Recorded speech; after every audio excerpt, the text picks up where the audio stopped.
And welcome back to the program. You know, the Golden Rain Foundation here in Laguna Woods is responsible for a lot of stuff. 7 clubhouses, 5 pools, fitness centers, golf, equestrian trails, and a lot more. And here to join us talking about that is Director Donna Rain Shostak. Thank you, Donna, for joining us today.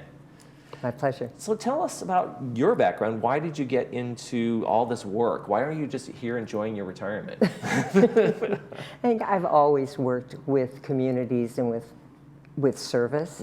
I was a nurse practitioner as my profession, and my last position was as a dean of health sciences, where that's all service related. Right. And so when I retired, it was just a natural thing to serve the community I lived in, where I now had the time to do it. Well, I know the deans of those community colleges, they have a lot of work. They're managing multiple departments, multiple programs. They're planning out their structures. They're doing coursework. So a lot of stuff goes into that planning-wise, and I imagine it translates into what you're doing at the foundation. It was very helpful. Okay. It was very helpful both when my first board service was with Third Mutual, and now with Golden Rain Foundation. Okay. And I had huge budgets to worry about, and of course Right. I think first on people's minds is they're going to want to hear about our proposed increase, our proposed per man or per month assessment for next year. Is going up. So I kind of brought that with me, but also with just planning for large communities. I was dean of health sciences, and so we had programs throughout Southern California. And so this for me was a pretty easy transition. So you're just keeping busy, enjoying retirement. And out of trouble. A lot of time, not too much trouble. All right, so let's talk about it. Let's jump into it. You guys are, unfortunately, there's an increase in assessment that may be coming forward, and that's just the reality of the world and inflation and cost of things, right? It is. And I'd like to say I'm happy that it's not going up very much, but unfortunately, the portion that's Golden Rain Foundation, GRF to make it much shorter, that portion of the monthly per man or per month assessment will go up slightly. Anticipated, still have to have absolute final blessings on it, but it looks like it's going to be $9.97 per man or per month more than in the previous year. So that means the portion of, our members get one bill. Right. But the portion of that bill that would be for GRF will go from, most likely, from $228.22 to $238.19. But I think what's really important that I want to share with our members is that 84% of that increase was totally out of our control. There was nothing we could do about that. And those are just simple costs that are going up for the things you guys purchase and the services you get? The services we have to have. Yeah. You know, it's not even the, it's not these aren't luxury services. Not a lot of choices here. It's things like our utilities, electric and water, insurance. I think, watching the news this week, there have been several stories about renters throughout Southern California who are experiencing increases because insurance for their owners and landlords is going up, so obviously it's being passed on. So insurance. Outsourcing the lifeguards, a small piece of all of this, but it still was there and nothing we could do. And then workers' comp insurance. But I do want to mention, while there isn't anything we can do about these basic unit charges. They are what they are, and we work with, especially with insurance, to get the best arrangement. But there is something we can do when it comes to utilization. Here in Laguna Woods, our members don't get a water bill. No matter where they live in the village, they don't get a water bill. Right. And so it's kind of out of sight, out of mind. You know? Yeah, that's the thing. It's like, I'm going to take a longer shower. I'm going to take a bath. I'm going to water the... if you don't see the bill, it's like you don't realize that shower was longer, and every day it makes a difference. But for us, that's an issue, particularly in this part of South Orange County, because we have no natural source. All the water we get down here is imported. 100% of our potable water is imported. And it's imported not from next door. It's imported from Northern California, from the Colorado River. These are long distances.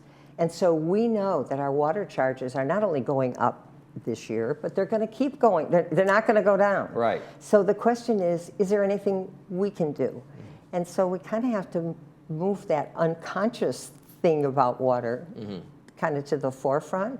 And I do want to share with you, when I was on the Third Mutual Board, I was the water conservation person, and we tried a very positive campaign to just talk about what can you do, right, and to make people aware. And the water charges, they're per unit, but there are the charges are less per unit when you're using what is perceived as normal amounts of water, and excessive water use is penalized at a higher rate. Right. And during that year of paying attention and just asking people to be aware, that's all. You know, right, it's just do it. And during that year, our monthly charges for Tier 4, which is excessive water use, that's the highest per unit, those monthly charges went from an average of $12,000 to $15,000 a month just in Tier 4 for all of Third Mutual, to $1,200 to $1,500 a month. That's significant. That's huge. And in terms of water, and Third Mutual, their landscape water is separated from residential water. So in that portion of the village, we can actually see what potable water does.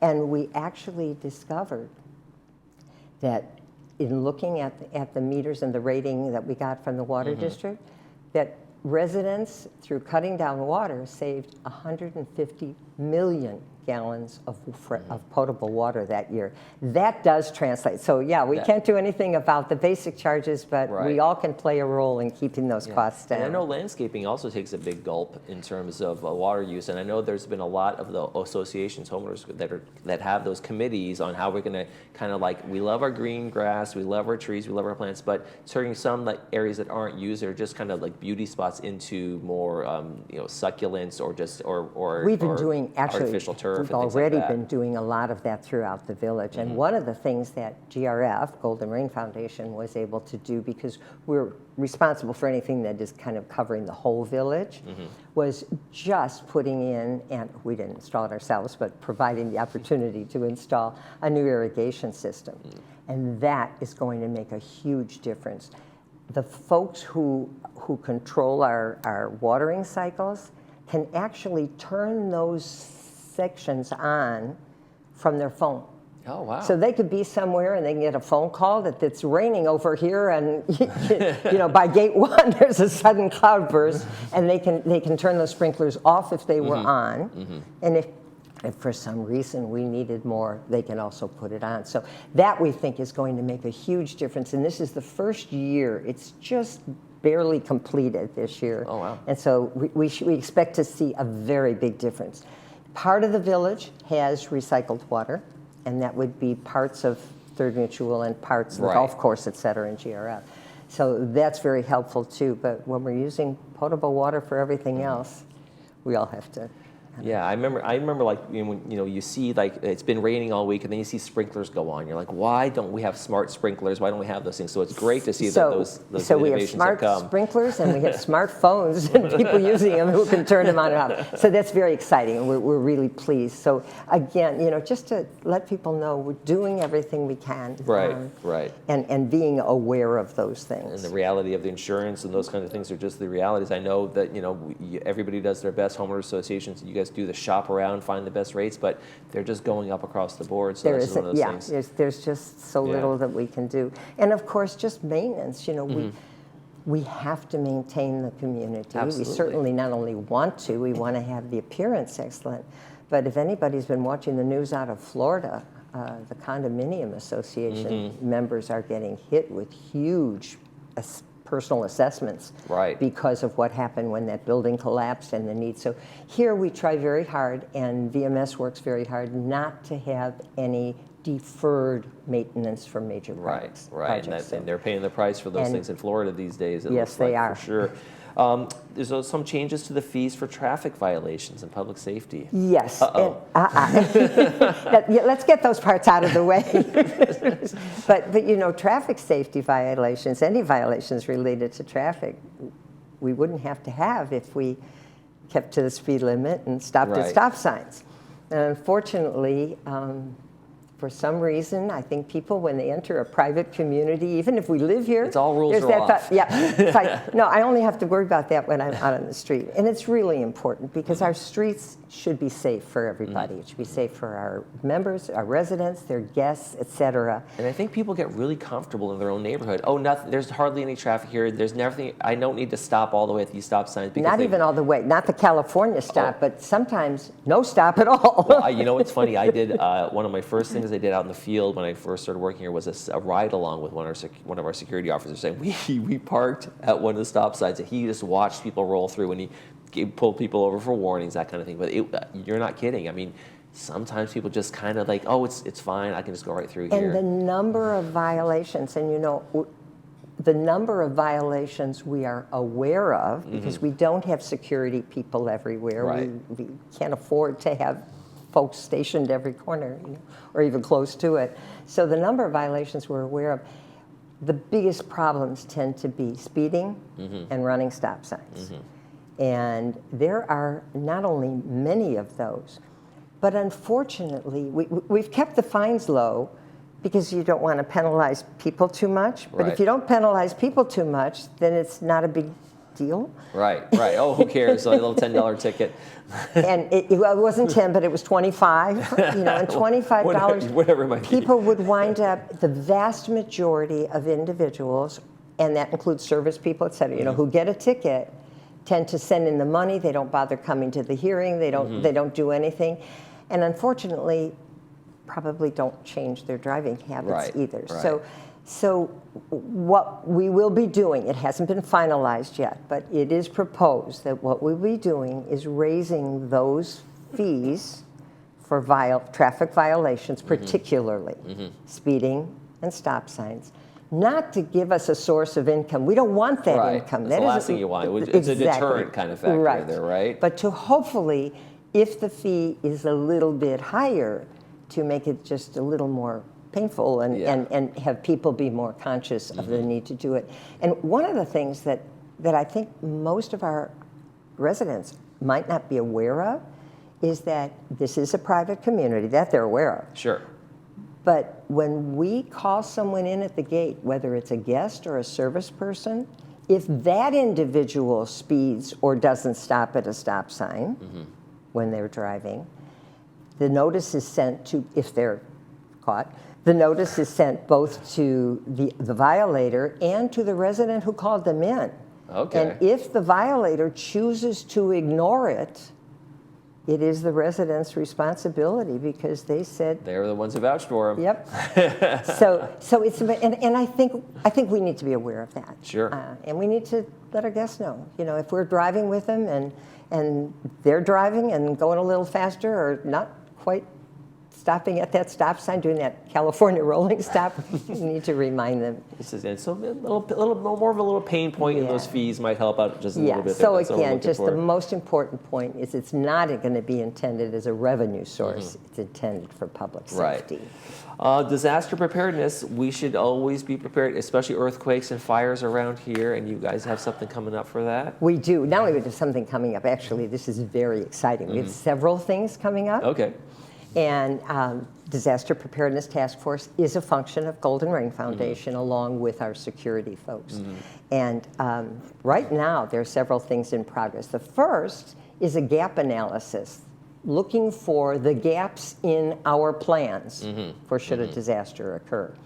And it's very exciting because it turns out that the city of Laguna Woods, which we know, you know, we were planning for disasters without even thinking about the fact the city is the one that calls in FEMA. The city calls in the sheriff. The city calls in the fire department. And we were just kind of doing our own plan. And we have to coordinate with them. Right. I guess that's the first step right there. There's a gap you didn't notice. Right. And so that was a big gap. But the city recognized that they probably had gaps and had to be a little better, better organized and have better plans. And so they hired a company that does this.